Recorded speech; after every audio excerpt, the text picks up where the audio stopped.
Good morning, students. Welcome in AKP online chemistry classes. Hi, this is AK Pandey. Students, again मैं आपके लिए thermodynamics and thermochemistry का lecture number 3 लाया हूँ और अगेन आज का सेशन काफ़ी इंपॉर्टेंट होने वाला है, तो आप लोग पूरा इस लेक्चर को ध्यान से कंसंट्रेट से आप इस लेक्चर को शुरू से अंत तक देखेंगे। और चलिए तो अपन लोग स्टार्ट करते हैं। देखिए, आज का जो टॉपिक है हीट कैपेसिटी। हीट कैपेसिटी, देखिए हीट कैपेसिटी सबसे पहले जानेंगे कि हीट कैपेसिटी एक तरह का एक्सटेंसिव प्रॉपर्टी है। एक्सटेंसिव प्रॉपर्टी, तो हीट कैपेसिटी एक तरह का क्या है? एक्सटेंसिव प्रॉपर्टी है। तो एक्सटेंसिव प्रॉपर्टी है यानी कि कहीं ना कहीं शेप एंड साइज पे डिपेंड करेगा। तो हीट कैपेसिटी क्या होता है? अगर आप सबसे पहले जानेंगे कि हीट कैपेसिटी होता क्या है और ये क्यों एक्सटेंसिव प्रॉपर्टी है। देखिए, हीट कैपेसिटी बेसिकली क्या होता है कि अगर कोई भी बॉडी चाहे कितना भी बड़ा हो छोटा हो, डजेंट मैटर, अगर उस बॉडी का आप 1 डिग्री सेल्सियस या 1 केल्विन से उसका टेम्परेचर को रेज करते हो तो जितना हीट का रिक्वायरमेंट होता है, this is called heat capacity. तो ये डिपेंड कर रहा है कि साइज पे, साइज कितना बड़ा है कितना छोटा है, वो डिपेंड कर रहा है मास पे। यानी कि एक तरह का क्या है ये? Extensive property. तो अपनी भाषा में अगर लिखना चाहेंगे तो what is specific, what is heat capacity. तो हीट कैपेसिटी क्या है अगर आप डिफाइन करना चाहोगे तो it is defined as heat required to raise the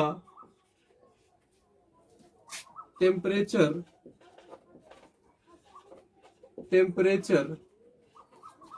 of any body by 1 degree Celsius या 1 केल्विन।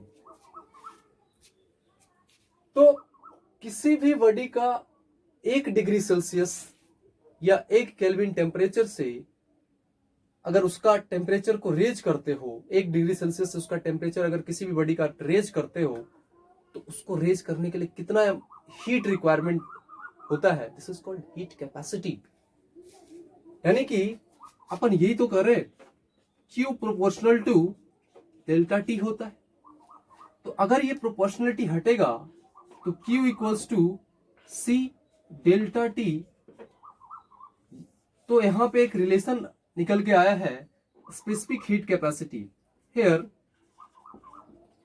Q क्या है हमारा? Q हीट है और C क्या है? C हीट कैपेसिटी है। C क्या है? हीट कैपेसिटी है। देखिए, ये क्वेश्चन में आपको दिया रहेगा या डेल्टा टी दिया रहेगा, क्यू दिया रहेगा, आप निकाल सकते हो, या मोस्ट ऑफ द क्वेश्चन में आपको सी का वैल्यू मिलने वाला है। और डेल्टा टी क्या है? Delta T difference in temperature है। डिफरेंस इन टेम्परेचर, जैसे अगर अपन इसको और बेहतर से समझें तो मान लीजिए आपके पास ये एक बॉडी है, आपके पास ये एक बॉडी है और आपके पास एक बॉडी ऐसा है, एक छोटा सा है एक बड़ा सा है। बाय द वे आप कंसिडर करिए, ये आपके बड़े भैया है, ये आपके छोटे भैया। तो हमने नाम दे दिया सीबी, बड़े भैया का हीट कैपेसिटी, एंड सीसी, छोटे भैया का हीट कैपेसिटी। अगर इस बॉडी का अपन टेम्परेचर को रेज करते हैं, अगर 1 डिग्री सेल्सियस से टेम्परेचर को रेज कर रहे हैं तो जो हीट रिक्वायरमेंट होगा डिफरेंट होगा, क्योंकि बॉडी इससे बड़ा है, ज्यादा होगा। ये इस बॉडी की अगर बात करें तो 1 डिग्री सेल्सियस से इसका भी टेम्परेचर को अपन रेज करना चाह रहे हैं, तो कहीं ना कहीं हीट रिक्वायरमेंट इसमें भी होगा। तो कितना होगा, कैसे होगा, देखते हैं। अगर टेम्परेचर का difference 10 degree Celsius 30 degree Celsius है, तो आप देखेंगे डेल्टा टी कितना आ रहा है, 20 डिग्री सेल्सियस आ रहा है। तो देखिए हीट कैपेसिटी, तो delta T Q equals to C delta T, यानी कि अगर आप यहां से हीट कैपेसिटी का फॉर्मूला निकालना चाहते हो तो क्या हो जाएगा, Q upon delta T, Q upon delta T. तो अगर टी 10 डिग्री सेल्सियस है और इसका 30 डिग्री सेल्सियस है, तो डेल्टा टी का वैल्यू कितना आ रहा है, 20 डिग्री सेल्सियस। तो हीट कैपेसिटी की अगर बात करें तो डेल्टा टी का वैल्यू जितना ज्यादा रहेगा, अगर 10 डिग्री सेल्सियस इसका है और 30 डिग्री सेल्सियस इसका टेम्परेचर है, तो बताएंगे हीट कैपेसिटी ज्यादा किसका होगा। तो डेल्टा टी अगर कम होगा तो ओवरऑल ये ज्यादा होने वाला है, तो यानी कि CB greater than CC. Clear है। नेक्स्ट अपन देखेंगे, तो ये हमारे पास ये फॉर्मूला आ गया। Q क्या है, Q हीट है, डेल्टा टी क्या है, टेम्परेचर डिफरेंस है, और C क्या है, हीट कैपेसिटी है। Next specific heat capacity, specific heat capacity. देखिए स्पेसिफिक हीट कैपेसिटी क्या होता है, अगर एक फिक्स रहेगा, या तो 1 kg या 1 ग्राम का बॉडी होगा, और उसका टेम्परेचर को अगर अपन रेज करते हैं 1 डिग्री सेल्सियस या 1 केल्विन से, तो जितना हीट का रिक्वायरमेंट होगा, this is called specific heat capacity. नाम से ही पता लग रहा है स्पेसिफिक, किसी खास के बारे में चर्चा कर रहे हैं, किसी बॉडी का नहीं, स्पेसिफिक बॉडी का। या तो 1 ग्राम बॉडी या 1 kg के बॉडी को अगर आप टेम्परेचर को रेज कर रहे हो बाई 1 डिग्री सेल्सियस या 1 केल्विन, तो कितना हीट का रिक्वायरमेंट है, this is called specific heat capacity. तो लिख सकते हैं अपन क्या, it is defined as, it is defined as heat required to raise 1 degree Celsius या 1 केल्विन टेम्परेचर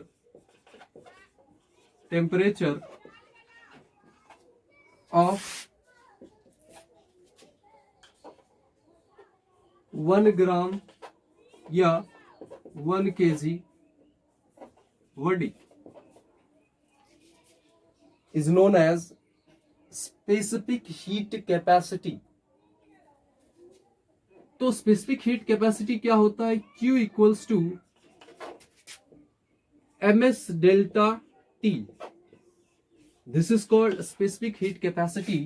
तो आप स्पेसिफिक हीट कैपेसिटी क्या हो जाएगा, एस हमारा स्पेसिफिक हीट कैपेसिटी है, तो एस इक्वल्स टू क्या आ जाएगा, Q upon m delta T, this is called specific heat capacity.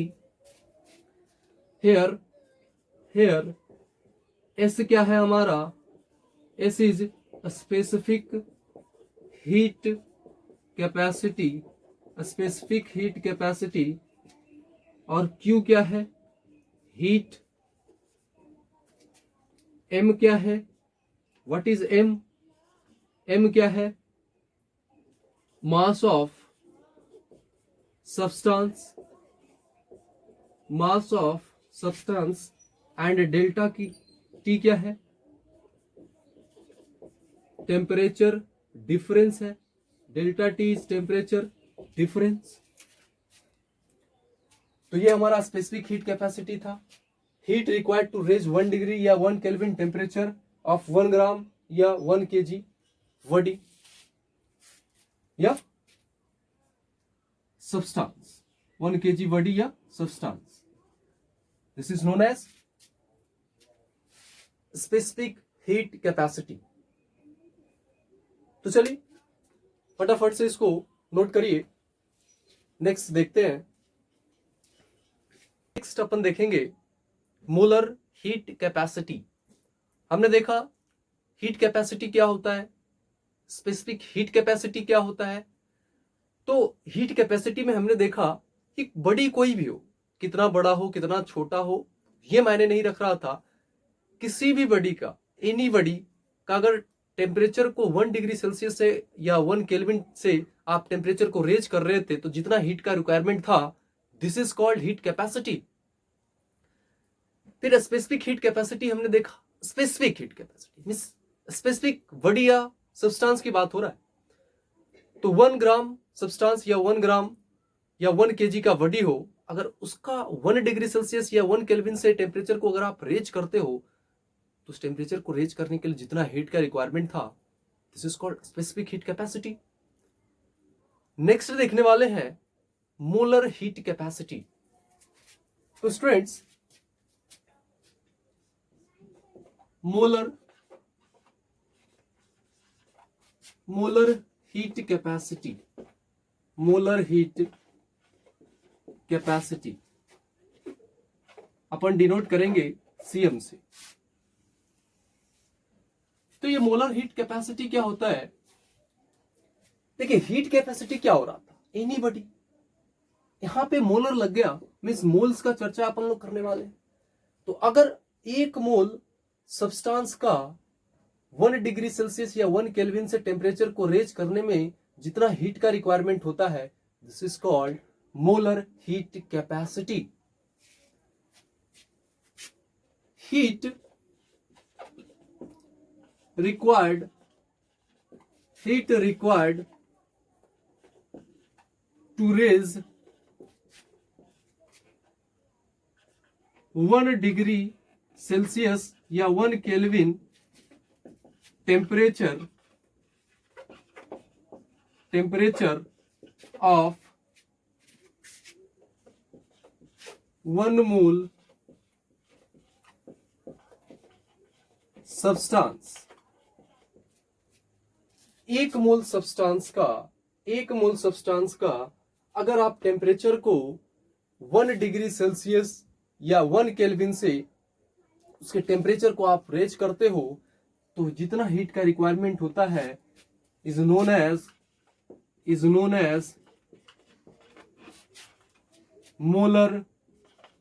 Molar heat capacity. Molar heat capacity. तो मोलर हीट कैपेसिटी क्या होता है? Q equals to N CM delta T. तो आप यहां से देखेंगे molar heat capacity CM equals to Q upon N delta T. तो ये आपका मोलर हीट कैपेसिटी है। तो molar heat capacity equals to Q upon N delta T. तो बेसिकली यहां पे हेयर सीएम क्या है? Molar heat capacity, and Q क्या है अपना? हीट, कितना हीट का रिक्वायरमेंट है, एंड N क्या है? Number of moles, and delta T क्या है? Temperature difference. Delta T temperature difference है। तो ये हमारा था मोलर हीट कैपेसिटी। तो फटाफट से नोट करिए। तो स्टूडेंट्स, अपन देखेंगे, हमने देखा हीट कैपेसिटी क्या होता है, स्पेसिफिक हीट कैपेसिटी क्या होता है, मोलर हीट कैपेसिटी क्या होता है। तो चलिए अपन लोग एक रिलेशन निकालते हैं ताकि उससे हमारा न्यूमेरिकल्स आसानी से सोल्व हो सके। तो specific heat capacity and molar heat capacity में अपन रिलेशन निकालते हैं। तो ध्यान से देखेंगे आप लोग,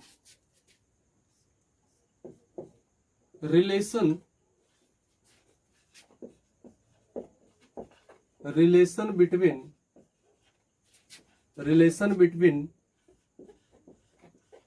स्पेसिफिक हीट कैपेसिटी एंड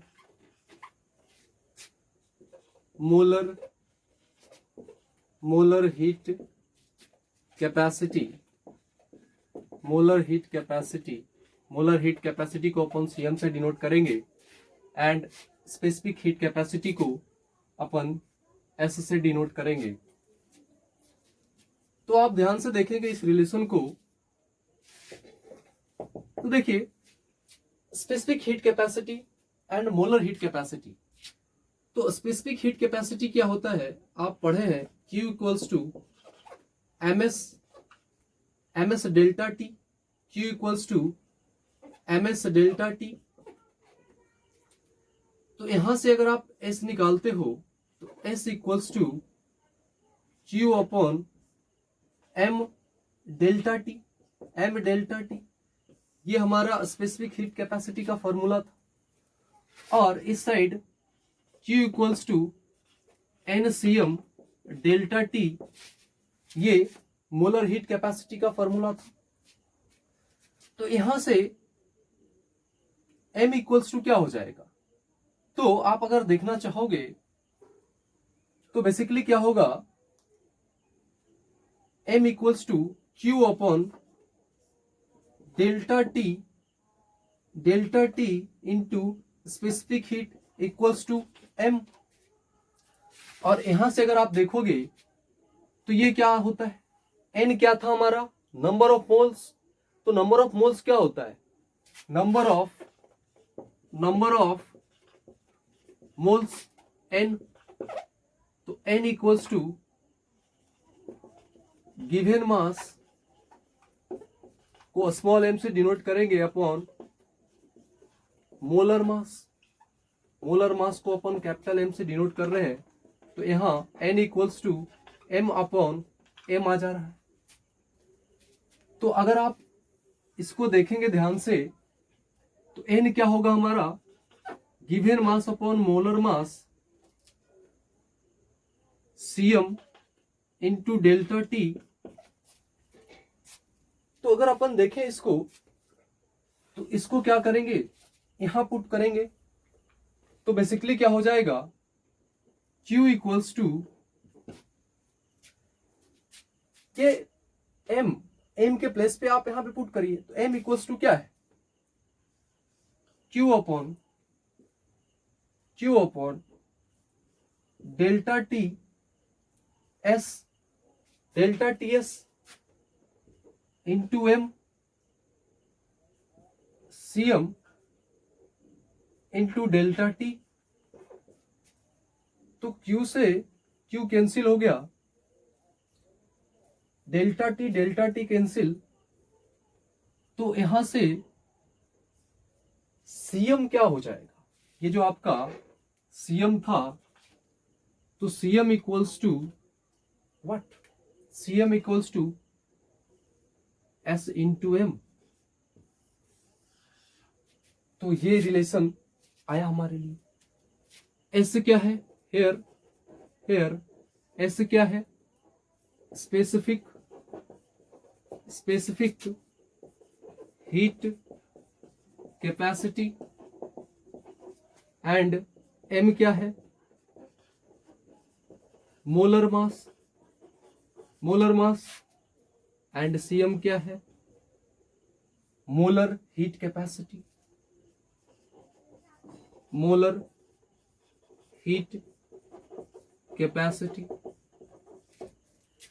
तो अगर आपको मोलर हीट कैपेसिटी चाहिए, तो अगर स्पेसिफिक हीट कैपेसिटी पता है तो क्या करना पड़ेगा आपको, specific heat capacity into molar mass, इससे क्या आ जाएगा हमारा सीएम, मोलर हीट कैपेसिटी। तो ये रिलेशन था specific heat and molar heat capacity. Specific heat capacity and molar heat capacity में अपन ने ये रिलेशन देखे, काफी इंपॉर्टेंट है, न्यूमेरिकल्स में यूज होता रहता है। तो चलिए फटाफट से इसको राइट डाउन करिए।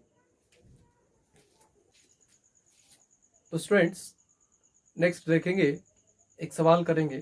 जितना अब तक अपन लोग पढ़े हैं, हमने देखा हीट कैपेसिटी क्या होता है, स्पेसिफिक हीट कैपेसिटी क्या होता है, मोलर स्पेसिफिक हीट कैपेसिटी क्या होता है। अब इस पे एक न्यूमेरिकल्स करेंगे। तो देखिए ये क्वेश्चन कर रहा है, calculate the molar mass of a substance it 5 degree Celsius temperature rise is absorbed by given 100 joule of heat to 100 gram of that substance. देखिए आपको उस सब्सटेंस का मोलर मास निकालना है और दिया क्या है, delta T temperature difference, temperature कितना से राइज ऑब्जर्व किया गया है, तो ऑब्जर्व किया गया है 5 डिग्री सेल्सियस टेम्परेचर को, मीन्स डेल्टा टी क्या हो जाएगा हमारा 5 degree Celsius and 100 joule heat दिया गया है, substance 100 gram of the substance, 100 ग्राम का सब्सटेंस है। मीन्स अब सब्सटेंस क्या है, ये 100 ग्राम का सब्सटेंस है जिसको 100 जूल का हीट दिया गया है। मीन्स हीट कितना दिया गया है, क्यू कितना हो गया 100 joule, 100 joule. Mass of substance 100 gram, mass of substance 100 ग्राम। तो आपसे क्या बोल रहा है कि calculate molar mass of a substance. तो देखिए मोलर हीट कैपेसिटी दिया गया है, तो आपको पढ़ाया गया है Q equals to NCM delta T. तो Q क्या है, Q अगर 100 जूल है और number of moles, basically number of moles क्या होता है, given mass upon molar mass. तो given mass 100 gram, molar mass capital M consider किया हमने, और मोलर मास फाइंड आउट करना है, molar mass of substance, and CM क्या है 1, तो मल्टीप्लाइड बाई 1 इंटू, अब क्या है डेल्टा टी, डेल्टा टी क्या है 5, तो ये 100 से 100 कैंसिल हो जाएगा, तो यहां से जो M का वैल्यू आ गया वो 5 ग्राम पर मोल, यही आंसर है। तो 5 ग्राम पर मोल, तो मोलर मास ऑफ सब्सटेंस कितना आ गया 5 ग्राम पर मोल आ गया। तो नोट करिए।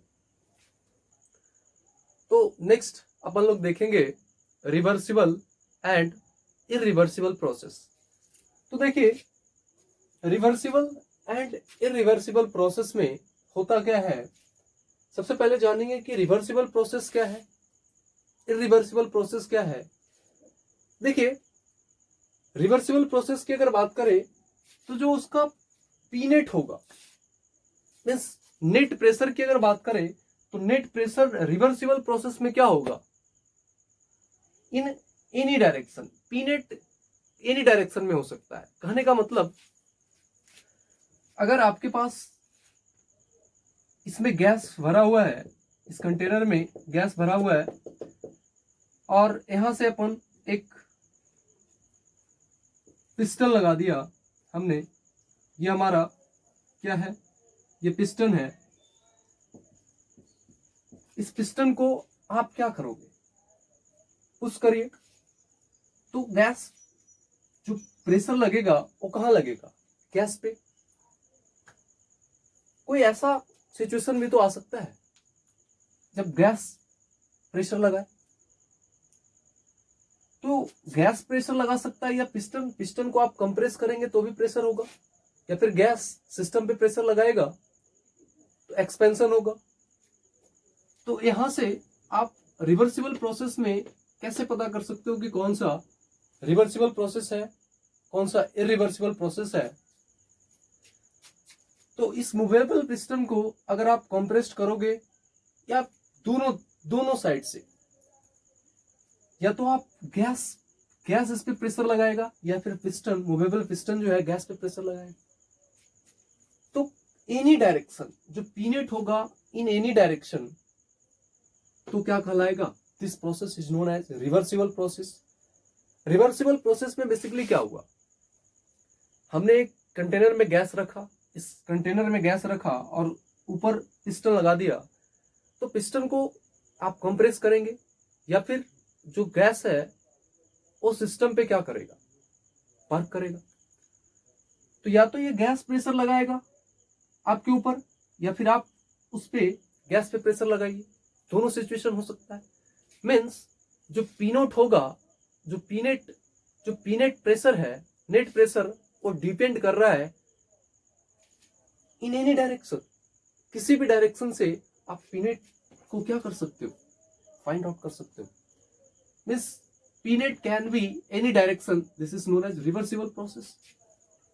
इररिवर्सिबल प्रोसेस में क्या होगा, जो पीनेट होगा, जो पीनेट प्रेशर, जो प्रेशर होगा, जो नेट प्रेशर होगा, ये डिफरेंट डायरेक्शन में होगा। ऐसा नहीं कि आप अगर इस कंटेनर में गैस है तो ये मूवेबल पिस्टन को आप कंप्रेस करेंगे तो इस गैस पे जितना प्रेशर लगेगा वो एक ही डायरेक्शन में होगा। अब गैस नहीं लगाने वाला उस पर, अब प्रेशर यहीं पे एग्जिस्ट करेगा। मीन्स कोई डिफरेंट डायरेक्शन में अगर आप पीनेट को फाइंड कर रहे हो, this is known as irreversible process. दूसरा क्या है, रिवर्सिबल प्रोसेस में क्या होता है, ये इट कंप्लीट्स इनफाइनाइट स्टेप, ये इनफाइनाइट स्टेप में कंप्लीट्स होता है and irreversible process rapidly in single steps. देखिए रिवर्सिबल प्रोसेस इनफाइनाइट स्टेप में एग्जिस्ट करता है। जैसे मानिए अगर गाड़ी का जो उसमें टायर है, उस ट्यूब अगर पंचर हो गया आपका, तो दो तरह से पंचर हो सकता है। पहला, एक उसमें बहुत ही माइनर, बहुत ही छोटा सा होल हुआ हो, उससे क्या होगा, धीरे धीरे धीरे धीरे 1 से 2 दिन में उससे हवा बाहर आएगा। या फिर कभी ऐसा भी हो सकता है, आप गाड़ी लेके गए बाहर, अचानक गड्ढे में गिरा और टायर फट गया। तो उस सिचुएशन में क्या हो गया, अचानक वहां से टायर से क्या हो गया, हवा बाहर आया, अचानक प्रेशर निकला वहां से। तो जो अचानक फट गया, जो टायर आपका फट गया वहां से, ये क्या हो गया, वो जो प्रोसेस हुआ वो सिंगल स्टेप में होगा, उसमें ज्यादा टाइम नहीं लगा। लेकिन जो प्रोसेस रिवर्सिबल था, उस रिवर्सिबल प्रोसेस में क्या हुआ, इनफाइनाइट स्टेप लगा, धीरे धीरे धीरे धीरे 12 घंटा, 24 घंटा, 2 से 3 दिन लग गए वहां से हवा को निकलने में। तो अगर रिवर्सिबल प्रोसेस की बात करें, जो अचानक टायर फटा और वहां से प्रेशर निकला, प्रेशर रिलीज हुआ, तो वो कैसा प्रेशर है, ये कैसा process, irreversible process. And reversible process में क्या होगा, ये इनफाइनाइट स्टेप में कंप्लीट हो रहा है, इनफाइनाइट स्टेप में कंप्लीट हो रहा है। तो अगर हम बात करें, या फिर कोई भी जो टाइम टेकिंग प्रोसेस है, उसमें से काफी समय लग रहा है, जो टाइम टेकिंग प्रोसेस है उसको बोल सकते हैं क्या, रिवर्सिबल प्रोसेस है। जो अचानक सिंगल स्टेप में हो गया तुरंत, तो this process is known as irreversible process. तो पीनेट क्या हो जाएगा, पीनेट जो एक्सटर्नल प्रेशर प्लस डीपी, कितना प्रेशर चेंज हुआ उसका। अब वहां से अगर टायर फटा तो उस जो ट्यूब से हवा बाहर आया, तो कहीं ना कहीं वहां से छोटा धीरे धीरे धीरे धीरे टाइम, अगर थोड़ा सा टाइम, अगर आपने इस मूवेबल पिस्टन को कंप्रेस किया तो प्रेशर क्या हो, थोड़ा सा डीपी प्लस या माइनस, या तो ऑन द सिस्टम या by the system pressure system पे लगेगा या सिस्टम प्रेशर लगाएगा आप पे। तो थोड़ा थोड़ा क्या हो रहा है, स्लाइटली आपका प्रेशर क्या हो रहा है, इनफाइनाइट स्टेप में हो रहा है। तो जो कंप्लीट हो रहा है वो इनफाइनाइट स्टेप में हो रहा है, means P external plus minus क्या, टीपी। तो आप क्या बोल सकते हो, P net equals to P external plus delta P. तो ये हमारा क्या था, रिवर्सिबल एंड इरिवर्सिबल प्रोसेस में। तो this is called reversible and irreversible process में। तो देखिए ये पी नेट किसी भी डायरेक्शन में हो सकता है रिवर्सिबल प्रोसेस में, मींस आप पिस्टन को कंप्रेस कर सकते हो, या फिर जो कंटेनर है, जो गैस है उसमें, वो गैस आप पे प्रेशर लगाएगा, या फिर आप गैस पे प्रेशर लगाइए। तो बहुत सारा डायरेक्शन हो सकता है, इन मेनी डायरेक्शन में this is called reversible process.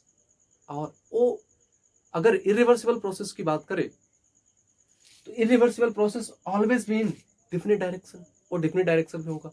आप एक ही डायरेक्शन में कर सकते हो रिवर्सिबल प्रोसेस में, या तो आप पिस्टन को कंप्रेस करो, बस एक ही स्टेप में हो सकता है। तो this is called irreversible process. Reversible process में सेकंड पॉइंट क्या था कि अगर वो कंप्लीट होगा इनफाइनाइट स्टेप में होगा, this is called reversible process. And एक ही स्टेप में कंप्लीट हो गया, this is called irreversible process. तो नोट करिए।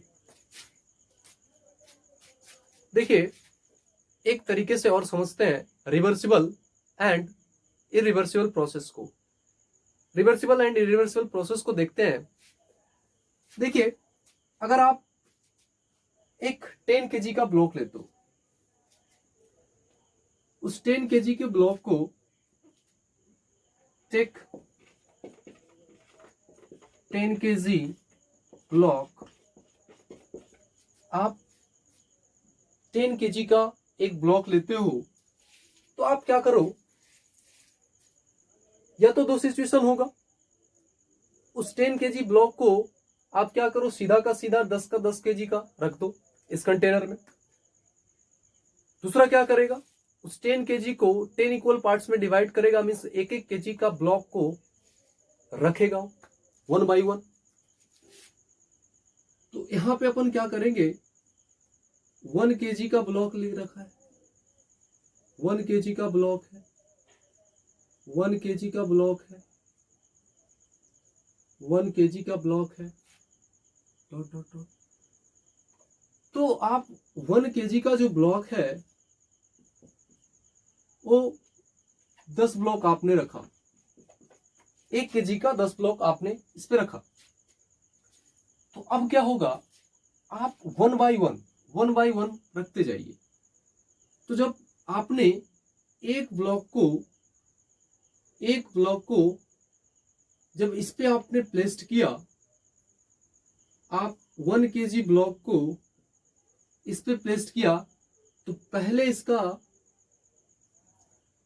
जो भी प्रेशर था, अब क्या हो गया, 1 kg का ब्लॉक आपने इस पे रखा, तो जो अब क्या हो जाएगा, ये मूव करके यहां आ जाएगा।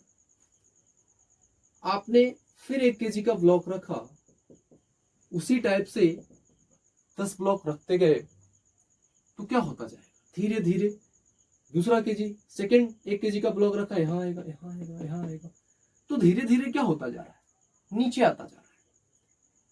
तो ये आपका क्या है, ये डेल्टा एक्स है। जो चेंज आया इसमें, कितना चेंज आया, 1 kg का ब्लॉक रखते गए अपन। सेकंड जो है वो सेकंड इरिवर्सिबल प्रोसेस है। तो इरिवर्सिबल प्रोसेस क्या होता है, एक स्टेप में कंप्लीट होता है। तो एक ही स्टेप में अगर कंप्लीट होगा तो अपन को क्या करना पड़ेगा, उस 10 kg ब्लॉक को इकट्ठे रख देते हैं इसमें, 1 by 1 नहीं बल्कि एक ही बार 10 kg का ब्लॉक रख दिया हमने। अब देखते हैं इस दोनों में रिलेशन। अगर आप 1 by 1 रख रहे हो, ये 1 kg का ब्लॉक है, आपने रखा, थोड़ा सा मूव किया नीचे, फिर रखा 1 kg का ब्लॉक और नीचे, फिर किया और नीचे और नीचे, इसी टाइप से क्या हो जाएगा, यहां आता चला जाएगा।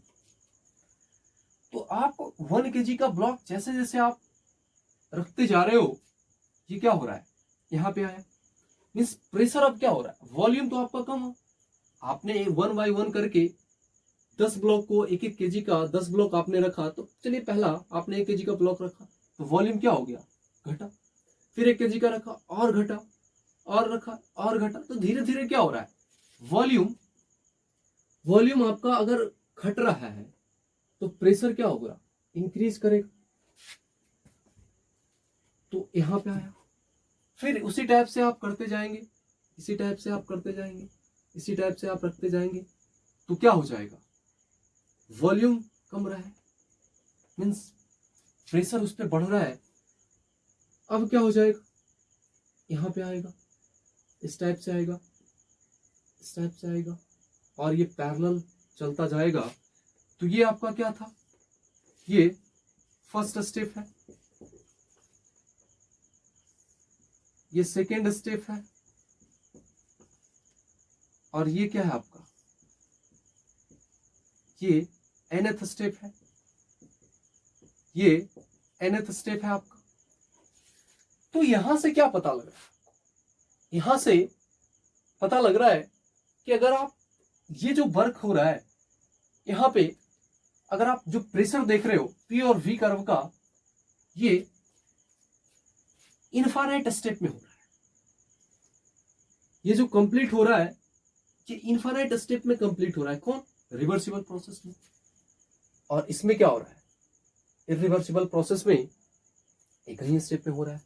तो यहां पे वॉल्यूम घटता गया तो प्रेशर क्या हो रहा है, 1 एटीएम था पहले, अब थोड़ा थोड़ा बढ़ता जा रहा है, तो प्रेशर धीरे धीरे क्या हो रहा है, बढ़ रहा है।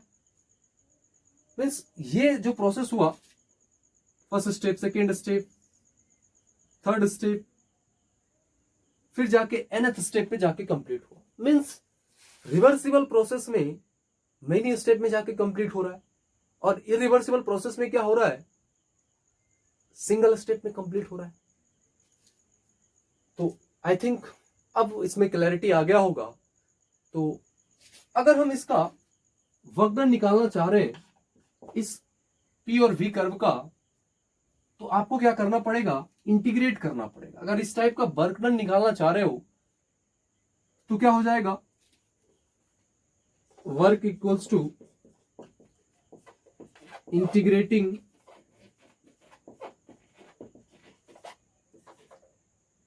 PV curve. आपको पीवी कर्व को इंटीग्रेट करना पड़ेगा। तो आप इस टाइप का, इस पीवी कर्व का आप वर्क डन निकाल सकते हो कि कितना वर्क डन है। तो आई थिंक अब रिवर्सिबल एंड इरिवर्सिबल अच्छे तरह से आप समझ गए होंगे, तो राइट डाउन करिए। नेक्स्ट अपन देखेंगे, हमने देखा कि रिवर्सिबल प्रोसेस का वर्क डन अब निकालना है तो कैसे निकालेंगे। तो अभी जस्ट हमने किया कि अगर रिवर्सिबल प्रोसेस का वर्क डन निकालना है तो रिवर्सिबल प्रोसेस क्या हो रहा था, हमारा इनफाइनाइट स्टेप में कंप्लीट हो रहा था।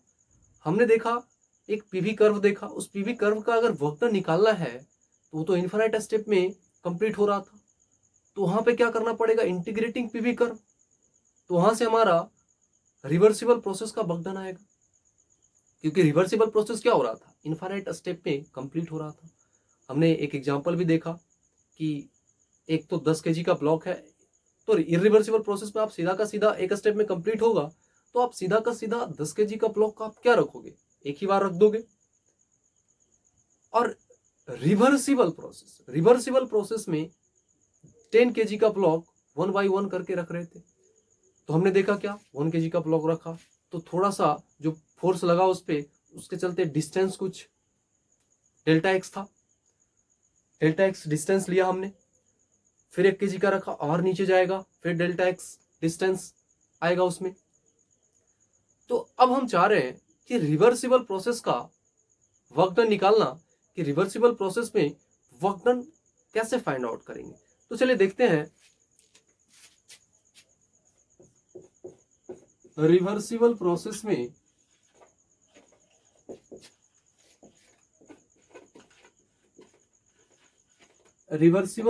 में अगर आप वर्क डन निकालना चाह रहे हो तो सबसे पहले हमने क्या देखा कि वर्क क्या था,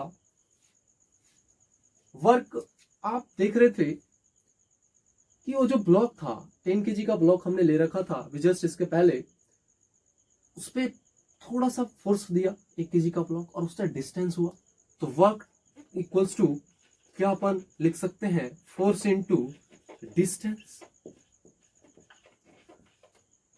तो ये फोर्स क्या था, फोर्स क्या होता है, प्रेशर इनटू एरिया इनटू, तो फोर्स क्या होता है, प्रेशर इनटू एरिया इनटू बच गया क्या, distance.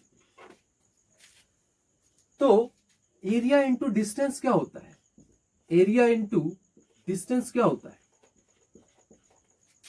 Volume. Area into distance volume होता है, ये वॉल्यूम होता है। तो यहां से वर्क डन क्या आ गया हमारा, अगर आप वर्क डन निकालोगे तो वर्क इक्वल्स टू क्या आ गया, प्रेशर इनटू वॉल्यूम। तो वर्क इक्वल्स टू क्या आ गया, P इंटू V। तो हम निकालना चाह रहे हैं रिवर्सिबल प्रोसेस में वर्क डन निकालना चाह रहे हैं, अगर PV कर्व है या फिर रिवर्सिबल प्रोसेस मेनी स्टेप में कंप्लीट हो रहा था, तो यहां पे वर्क डन क्या हो जाएगा, work done in reversible process के लिए, फॉर रिवर्सिबल प्रोसेस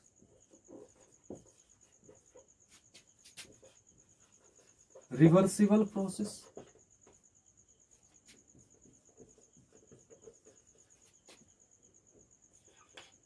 जो वर्क होगा वो क्या हो जाएगा, dW equals to PdV, PdV। अब क्या करना पड़ेगा, आप इसको इंटीग्रेट करना पड़ेगा, इंटीग्रेट करना पड़ेगा। तो जब आप इसको इंटीग्रेट करोगे तो W इक्वल्स टू PdV का इंटीग्रेशन, तो यहां से आप ध्यान से देखिए, वॉल्यूम V1 से V2 PdV। तो आइए यहां से करते हैं, W equals to PdV, V1 से V2 है। अब प्रेशर को आप क्या लिख सकते हो, प्रेशर को आप क्या लिख सकते हो, PV इक्वल्स टू nRT। तो P इक्वल्स टू आप क्या लिख सकते हो, nR upon V into T, आप ये लिख सकते हो। तो यहां से W equals to V1 upon V2 PdV, जब आप इसको इंटीग्रेट करोगे तो प्रेशर के प्लेस पे आप क्या रख सकते हो, P equals to nR upon V into T। तो nR upon V into T dV। तो यहां से आप देखेंगे इंटीग्रेशन V1 से V2 nRT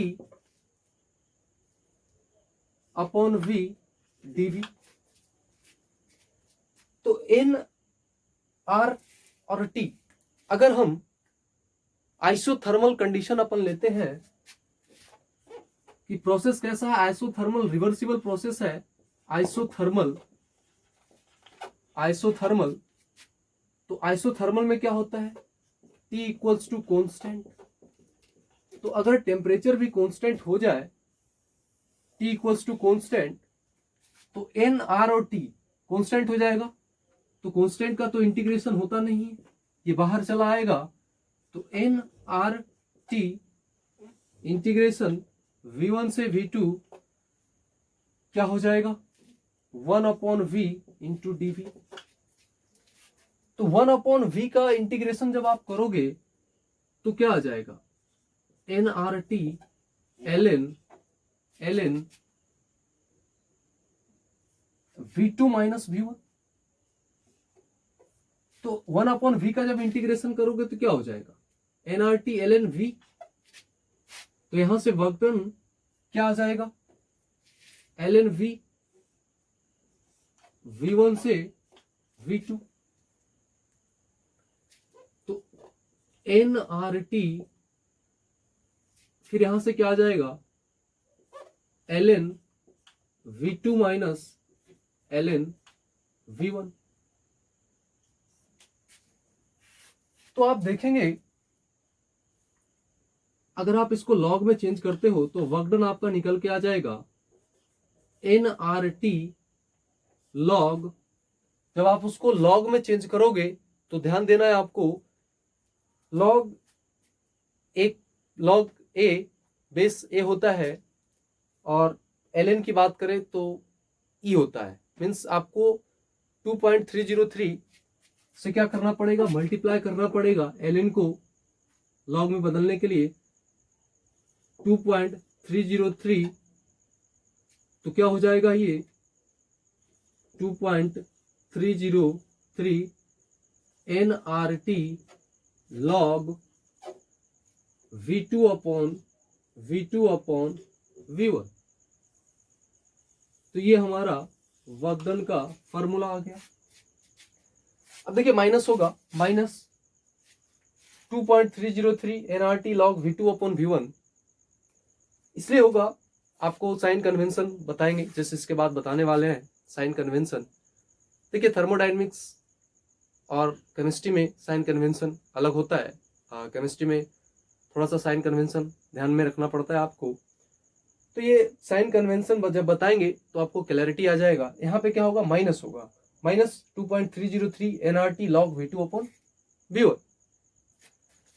तो जहां जहां है आप माइनस दे देंगे, माइनस nRT माइनस दे देंगे आप, ये माइनस हो जाएगा माइनस। तो minus 2.303 nRT log V2 by V1। तो ये हमारा रिवर्सिबल प्रोसेस का वर्क डन था, डिराइव करके हमने आपको बता दिया।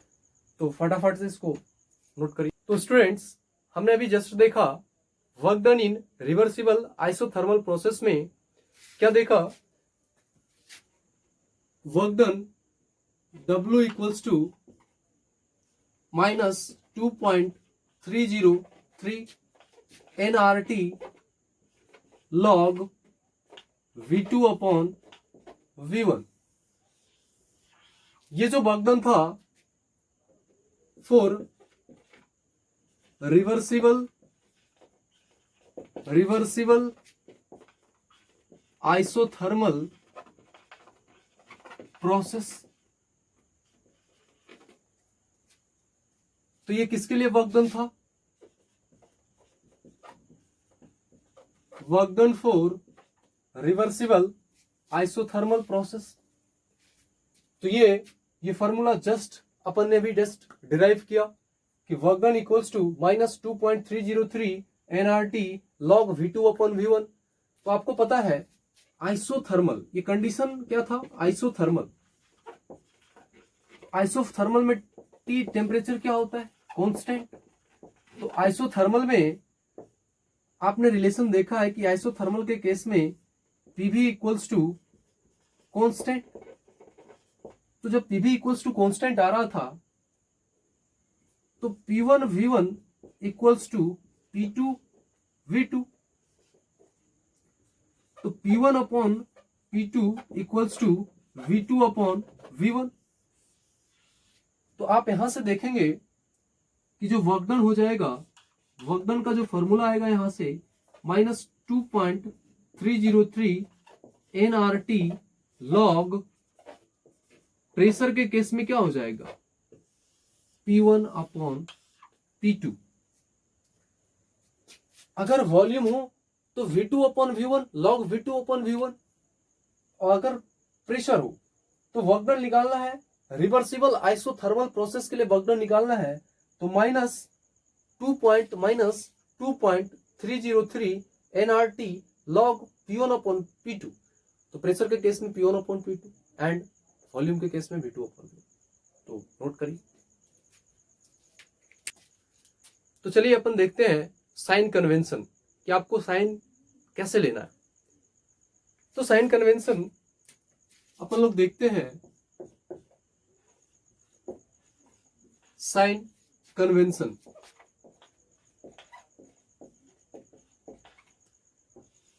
तो ध्यान से देखेंगे वन बाय वन। चलिए अपन एक कंसिडर करते हैं, एक कंटेनर है हमारे पास, इस कंटेनर में गैस भर दिया हमने, इस कंटेनर में गैस भर दिया हमने और एक पिस्टन लगा दिया। इस कंटेनर में हमने क्या किया, एक पिस्टन लगा दिया। कैसा पिस्टन है, पिस्टन मूवेबल है, मूवेबल पिस्टन है, मूवेबल पिस्टन है। तो जब पिस्टन मूवेबल है यानी कि मूव करेगा, मूवेबल पिस्टन है और इस कंटेनर में हमने गैस ले रखा है और पिस्टन लगा दिया, मूवेबल पिस्टन लगा दिया। अब जानना चाहते हैं कि साइन कन्वेंशन के अनुसार साइन क्या होगा, एक एक करके देखते हैं। अगर अपन सिस्टम क्या करेगा, अगर सिस्टम हीट को एब्जॉर्ब कर रहा है तब हीट का साइन क्या होगा। अगर हीट लिबरेट कर रहा है अपने से, सिस्टम क्या कर रहा है, हीट बाहर निकाल रहा है, तो क्या होगा। देखिए जरा, सिस्टम हीट अगर एब्जॉर्ब कर रहा है तो आपको Q का जो साइन लेना होगा वो पॉजिटिव लेना होगा, पॉजिटिव होगा। और अगर सिस्टम हीट लिबरेटेड, अगर सिस्टम हीट क्या किया, लिबरेट किया, तब क्या साइन होगा, नेगेटिव। तो नेगेटिव आपको लेना पड़ेगा। सिस्टम हीट जब लिबरेट करेगा, सिस्टम अपने से जब हीट रिलीज करेगा, लिबरेट करेगा, तो Q इक्वल्स टू नेगेटिव।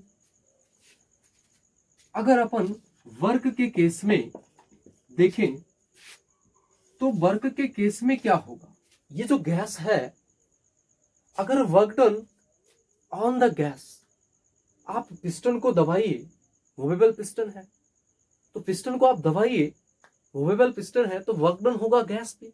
तो अगर आप गैस पे वर्क डन कर रहे हो तो वर्क डन का साइन क्या होगा, देखते हैं। वर्क डन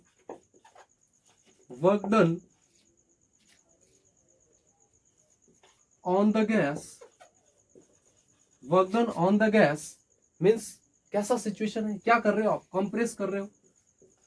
कंप्रेशन के केस में कंप्रेशन हो रहा है यहां पे, जब आप गैस पे वर्क डन कर रहे हो, पिस्टन को आप क्या करोगे, दबाओगे। तो work done on the gas, तो कंप्रेशन हो रहा है, तो वर्क डन इक्वल्स टू क्या लेना पड़ेगा आपको, पॉजिटिव। ये साइन कन्वेंशन है, पॉजिटिव होगा। अगर उसी टाइप से work done by the gas, work done by the gas, यानी कि ये कौन सा केस हो जाएगा, एक्सपेंशन। एक्सपेंशन होगा जब गैस वर्क डन होगा, जब गैस वर्क डन करेगा, work done by the gas expand करेगा, तो जो वर्क होगा वो वर्क डन का साइन क्या हो जाएगा, नेगेटिव। तो this is all about sign convention. ये हमारा साइन कन्वेंशन कि आपको साइन कैसे लेना है।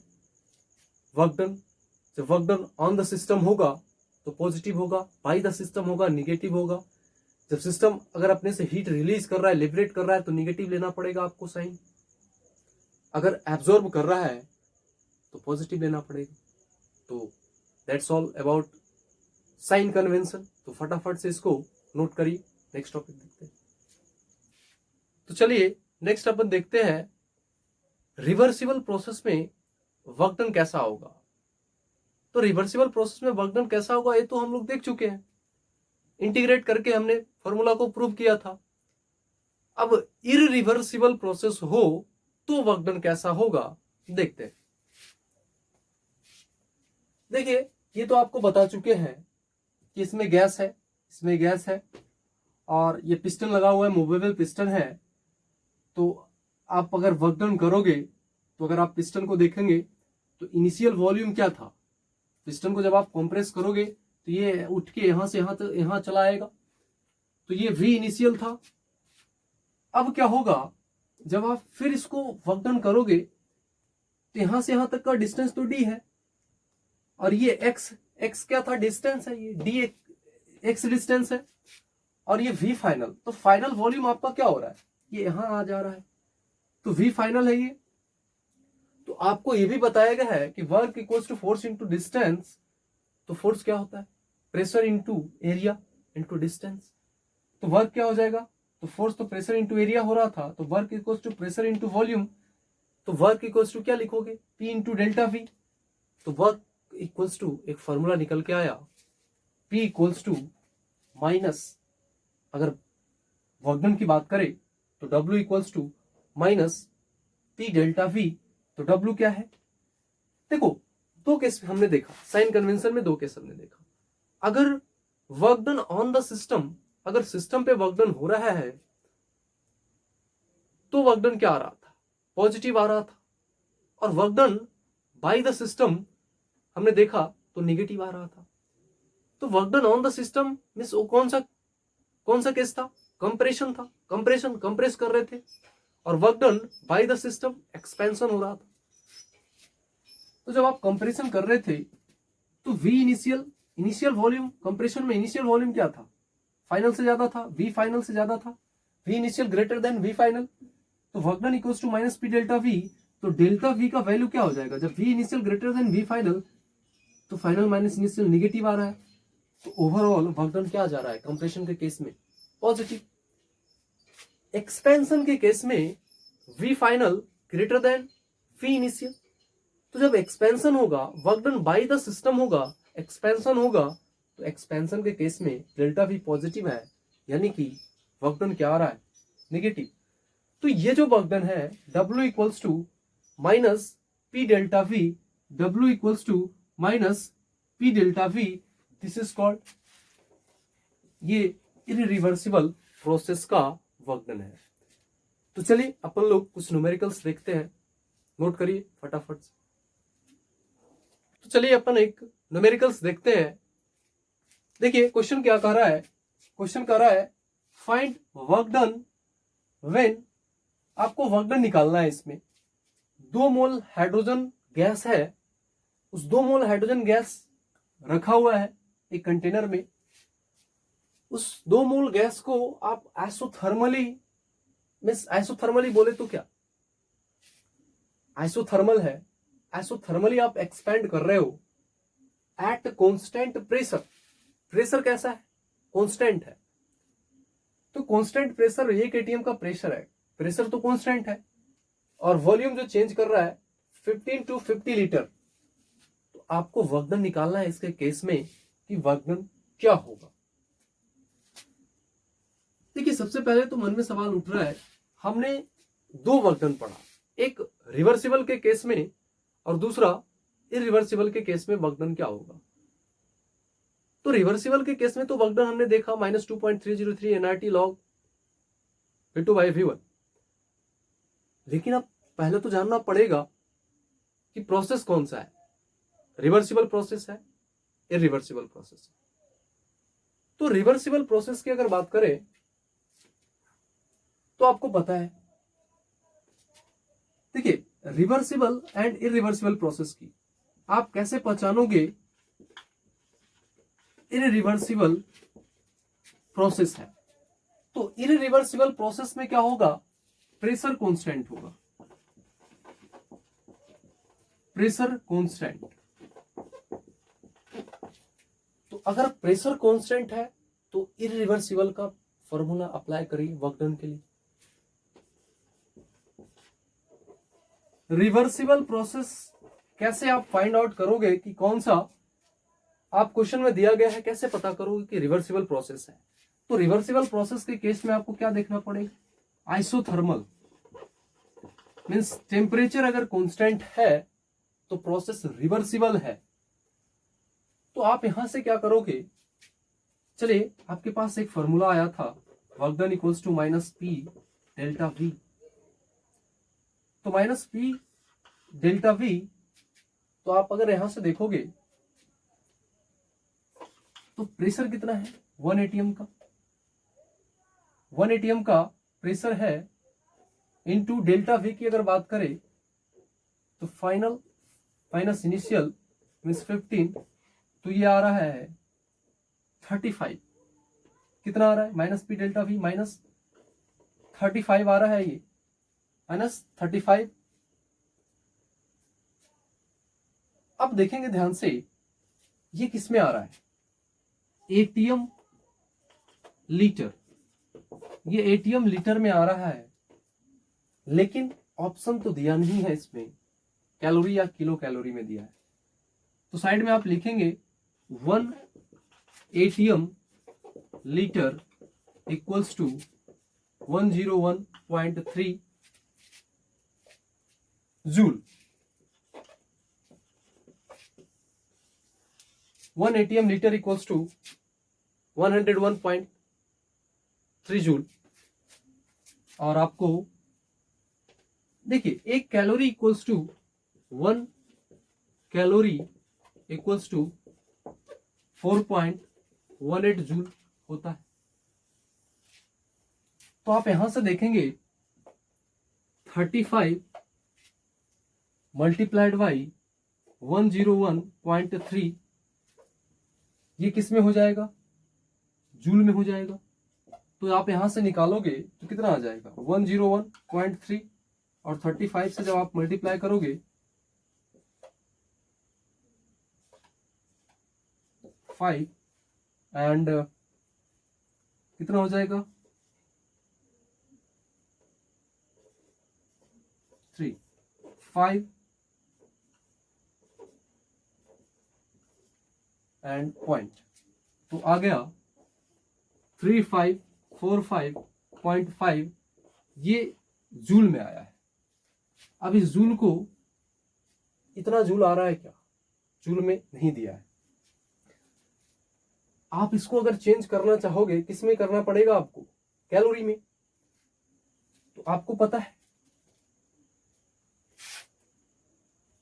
आपको डिवाइड करना पड़ेगा, डिवाइडेड बाय 4.1, तो ये किस में आ जाएगा, ये आ जाएगा इतना कैलोरी। तो यहां से कितना आ गया ये, तो ये आ जाएगा 0.848 कैलोरी। यानी कि अगर आप बात करें तो देख लेते हैं इसको,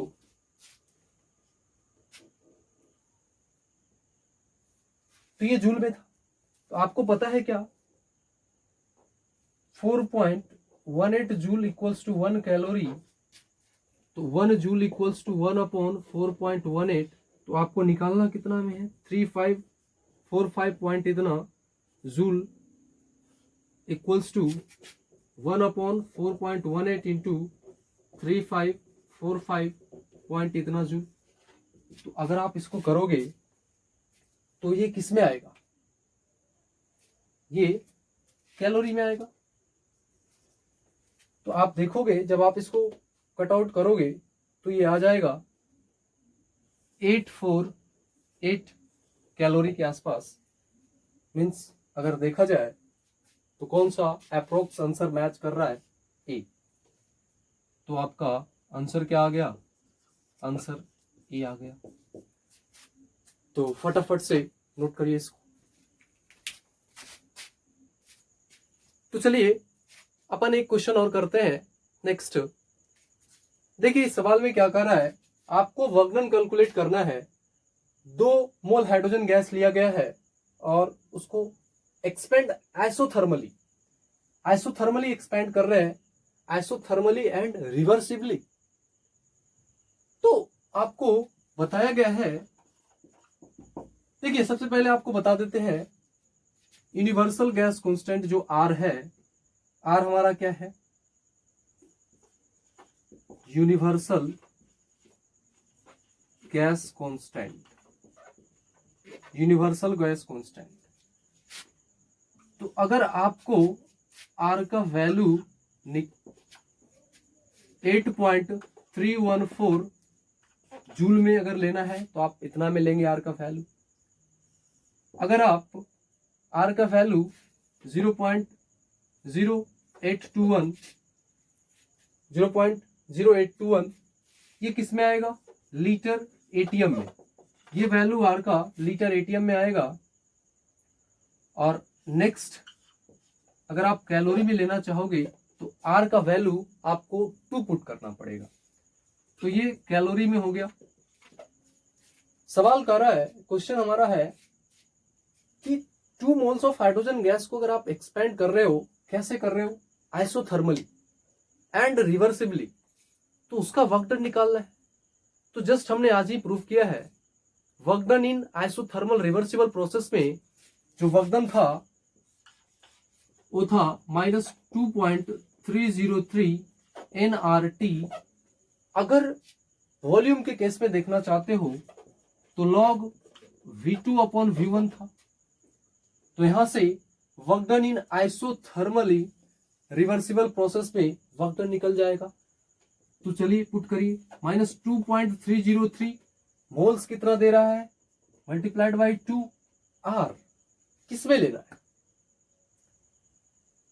तो अगर आप किसमें दिया है ऑप्शन, जूल में दिया है, जूल में दिया है तो आप जूल में अगर लोगे तो 8.314 इंटू आर का वैल्यू और टी। आपको बता दे टेम्परेचर की अगर बात करें तो टेम्परेचर कितना दिया है, 27 डिग्री सेल्सियस दिया है। तो 273 प्लस डिग्री सेल्सियस आपको केल्विन में टेम्परेचर आ जाएगा, केल्विन में। तो कभी भी फिजिकल केमिस्ट्री का प्रॉब्लम बना रहे हैं तो temperature most of the kelvin में ही आपको लेना चाहिए। तो कितना आ जाएगा, 300 केल्विन टेम्परेचर आ जाएगा यहाँ। तो 300 मल्टीप्लाइड बाई लॉग V2/V1। तो V2 कितना है, 50/V1। तो V1 कितना है, 50। तो आप इसको सॉल्व करोगे, इसको सॉल्व करने के बाद जो आएगा वही आंसर होगा। तो स्टूडेंट्स आज का क्लास काफी इंपॉर्टेंट था।